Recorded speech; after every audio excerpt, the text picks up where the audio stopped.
এক ছিল চঞ্চল বানর, নাম তার বান্টি। সে সব সময় লাফালাফি করত আর গাছের ফল খেত। কিন্তু বান্টির একটা বাজে অভ্যাস ছিল, সে প্রায়ই মিথ্যে বলতো। একদিন বান্টি বলল হরিণকে, ও হরিণ ভাই, ওই পাহাড়ের ওপারে সোনার আপেল জন্মেছে। হরিণ দৌড়ে গেল খুঁজতে, কিন্তু কিছুই পেল না। সে ফিরে এসে বলল, তুই তো আমাকে মিথ্যে বলেছিস। বান্টি হেসে বলল, হি হি, মজা করছিলাম।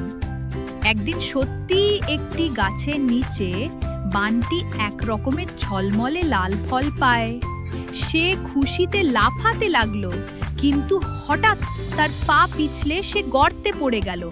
বান্টি চিৎকার করে বলল, বাঁচাও, আমি গর্তে পড়েছি। হরিণ, হাতি আর কচ্ছপ এসে বলল, তুমি তো সবসময় মিথ্যে বলো, এবার কিভাবে বিশ্বাস করব? শেষে দয়ালু কচ্ছপ বলল, চলো দেখি একবার, যদি সত্যি হয়। সে বান্টিকে তুলে আনে। বান্টি লজ্জা পেয়ে কেঁদে ফেলল। সে বলল, আমি আর কখনো মিথ্যে বলবো না। সেদিন থেকে বান্টি হয়ে গেল এক সৎ বানর।